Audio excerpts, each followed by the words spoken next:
So welcome to our next Ask the Expert session. I'm delighted today to be joined once again by Charly from Integrated Recruitment. Welcome, Charly. Thank you. We're going to be focusing today on all things recruitment, really picking Charly's brains so that you can start thinking about what 2021 might bring and some of the tips Charly can share with you on how to make sure you're getting the right talent in your business in the months and years to come. So let's just kick off by Charly, give us a bit of an introduction and obviously tell people why what you do at Integrated Recruitment is a little bit different. Yeah. Okay, so I set the business up this year and being very fortunate that despite everything that's been going on, being successful with building some great relationships with businesses that are looking to implement and embed their recruitment strategy, really gearing up, I guess, for coming out of the pandemic. My background, 17 years working within businesses, setting up their recruitment functions, creating their strategies, and then typically coming away once it's up and running and operational. I decided to set the business up this year following maternity leave and being made redundant. And I just thought, well, if I don't do it now, I'm never going to do it. So I did. Timing probably could have been better, but anyway, hindsight's a wonderful thing. And yeah, a little bit different because I guess with my experience of working within businesses, I've got the insight and the understanding as to all of the different cogs that come together within a business. So what the finance director's view might be, what the marketing director's view might be, obviously what the CEO's challenges are, and of course HR being part of the HR team and their people challenges as well. So I can take a different view on things to what perhaps the standard agency recruiters can do. And I always say that the agency recruiters absolutely have their place, but my offering is different. We work in 4 different ways. So we do work on one-off hires, but it's still always taken with a very strategic approach where we really work out what it is that you need. It's not just a reactive hire, it's really defining what that role is. And working with you hand in hand as part of your team until we get that person ready to move on board, and then it gets handed over to your team, Sarah, to manage that side. We have a team for the future package, which is the same as one for the future, but for a few people. Building blocks to recruit. So this is something that I've done with a pharmacy company up in Scotland, where they were quite happy to run their own recruitment on a day-to-day basis because a lot of it was store staff, but they wanted to make sure that they had the right strategy and the right processes and policies in place to enable them to do that. So that was what that project was.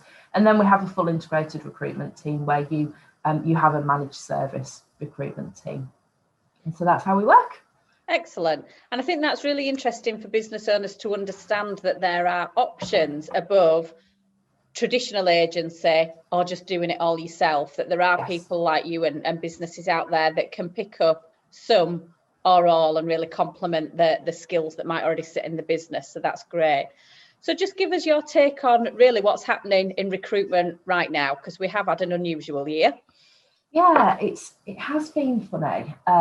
Obviously, there's been a lot of businesses really heavily impacted by the pandemic, and I've seen different things there insofar as obviously some businesses just having to shut down completely, which has massively impacted the employees and being made redundant, being put on furlough. There's then been the businesses that have pivoted, that have changed their offerings, and there's been opportunities there which sometimes have been missed, sometimes have been taken. So the opportunities I'm talking about there are where perhaps they've had to either make a particular team redundant or put on furlough, but then hired into a different area of the business because that's been what they've been pushing. Whereas actually, could there have been an opportunity to utilise the employees who were surplus to requirements because of the change in direction to put them into the new area of the business? So I think that there was always a level of opportunity there. And then you've got the businesses who have done particularly well from the pandemic. So new businesses popping up, existing businesses that have thrived because they were already geared up, ready to go with e-commerce businesses, e-commerce systems. And they've been recruiting quite heavily, and they've actually been the companies that I've been working with, because what we've then found is there is a lot of recruitment going on. There are a lot of jobs out there, but there's also a lot of people applying for those jobs.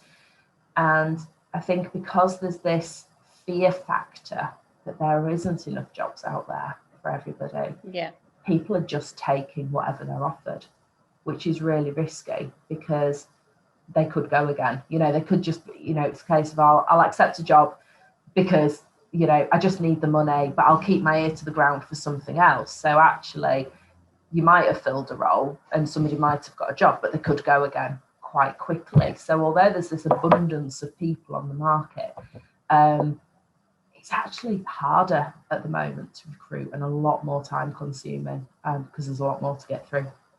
And so, and I would absolutely agree with that. Actually, having a market where it's an employer's market, there's lots of candidates available. Some businesses, may rub their hands in glee thinking, actually, we can get an awful lot more skill for our money now, because people are in a situation, like you say, that they might be considering roles that might be lesser salaries than before because there is that panic. What kind of challenges or pitfalls for a business owner does this create right now? What could they maybe do to be wary of the things you've just talked about, where we have got a very candidate rich market? So there's a few points there, because I've heard quite a few, not a lot of employers, but quite a few employers talking about, oh great, well, we can get this person for a couple of grand cheaper than perhaps what we've budgeted for. And my challenge back in that particular instance is always around, but why wouldn't you pay them what they're worth? Regardless of what's going on in the market, that person is worth that amount of money. And actually, maybe they were underpaid in their last job, and maybe they're worth a little bit more. And the time will come where they will, of course, be taken from you to go and work elsewhere and be rewarded the right amount of money. And then that comes back to kind of your culture and your brand, and how do you want to be perceived in the market? Do you want to be perceived as just, taking somebody on at the least amount of money you can possibly pay them? Or do you want to be seen as really valuing your employees and the fact that they are part of the team and they will drive your business forward? So I would say that's always a watch out area. Obviously, as business owners, we're all doing our best to save money right now, but I think, your people are the most important part of the business, and you really do need to be seen to value them, and especially when bonuses and things are unlikely to be paid out right now, the salary is incredibly important. The other risk that you've got, again, I've got a lot of people talking to me at the minute saying, oh, just, tell me how to do it myself, and I'll do it myself because, I can just pop a job out there on Indeed and I can do it for free, and happy days, I don't need to be spending money with anybody. Well, yeah, you can, but God, you're going to get a lot of applications. As I said, there's a lot of jobs out there as well, and it's likely that if you're recruiting, your competitors are recruiting as well, because if you're in the industry that's doing particularly well, no doubt your competitors are doing well. So how do you as a business stand out from the crowd? How do you attract the right people and also turn the wrong people off? So you need to have your advert written in a certain way that the people who don't want to apply don't apply. So they deselect themselves from the process. But then how do you get through all of the applications? How do you again protect your brand, ensuring that you respond to every single person, the time that it takes to review every single application, but equally the speed at the moment, because as I said, people are literally snapping up jobs. So if they get offered a job, they're going for it. So if you leave it 4 or 5 days between somebody applying and you going back to them, it's quite possible that they've already gone, because if they're good, they will have been snapped up. Some of the things I've been hearing recently are, we've had that many applications that, to be honest, as soon as we came across the one that we liked, we just took that person on. Well, what if, 10 CVs further down, that person actually had more skills and more relevance to the company than what the person that you've just offered did? And I think people are just looking for those quick wins right now. There's obviously then the whole legislation part and GDPR of just making sure that you still regardless of the volume, do everything correctly and just really protect the brand. But also there's quite a lot of time wasters out there right now. There's a lot of people just applying for everything and anything. They can't remember what they've applied for. They don't care what they've applied for. It's either panic, desperation, or ticking a box to claim the relevant benefits. So again, it's just weighing up kind of your time and what you charge yourself out at versus the investment in getting somebody else to do that for you. Yeah, agreed. And I think obviously in our world, dealing with HR, we can relate probably 80% of the problems businesses might experience in 6 to 12 months down the line to poor recruitment processes. Absolutely. So actually, although you might perceive there is a cost by physically paying to get some expertise at that stage, however you do that, doing it yourself does not always waive that cost. It just puts the cost further down the line to sort out problems, which usually then cost infinitely more time, money, and sleepless nights when you own a business. Yes. So absolutely. Definitely. So where should businesses start if they're starting to think for their plans for 2021? This is the time of year, isn't it, where quite often November, December, business owners are starting to think, what is the plan for next year? What are we going to do? And more importantly, who's going to be part of that journey with them? What are your tips, Charly, for a plan for next year? So typically in the recruitment world, November and December are quiet. It's like you say, it's the business planning phase. It's not when you're going to be taking people on. It's equally normally in normal years, not when people are looking to move because they're probably holding out for a Christmas bonus or something. We're coming out of a very challenging year and going into hopefully a much more prosperous year, fingers crossed. And I think it's taking the lessons learned from this year. So actually, can we have a much more agile workforce? Do we need everything that we've already had, that we've always had? Because I think this year's probably really tested those boundaries. What do you need for the future? So where is the business going? I don't think many businesses right now will have a solid 3-year business plan because it's probably gone out the window completely. I think there'll still be a flag in the sand, but I think everybody's probably running on a bit of a 3 to 6 month plan at the moment of just seeing what happens. So to me, it's about looking longer term at where do you want the business to go? What markets do you see yourself being in? And therefore, what skills do you need? Always testing. Am I recruiting the right role? Is this really what I need? Have I invested in systems, so therefore I don't need this sort of person anymore? I need that sort of person now.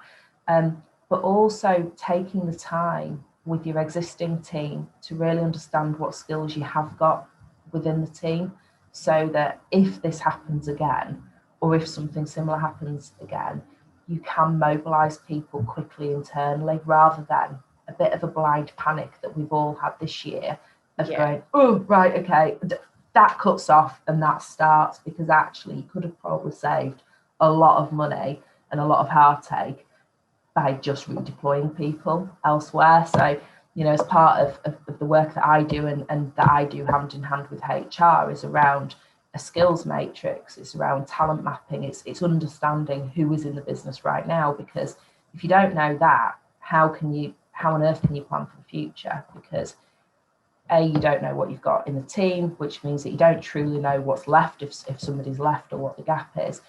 But also just trying to forecast insofar as if people are coming up to retirement, if people are due to go on long-term leave for a period of time, if you just know that somebody's going to move within the business, or equally they're going to choose to leave the business, and that's okay. What does that mean further down the line? Because it's not necessarily a like-for-like replacement. You could already have somebody that's ready to step up. It's where else do they come from? So I think for me, it's, anybody that follows my posts, I bang on about knee-jerk recruitments quite a lot, and that's kind of this instantaneous reaction of, oh my God, Bob's left, I need to get somebody in quickly. And it's just taking that step back to really consider, where does that investment need to be? And is it grassroots recruitment? Is it skilled recruitment? Is it internal recruitment? Where does that fit?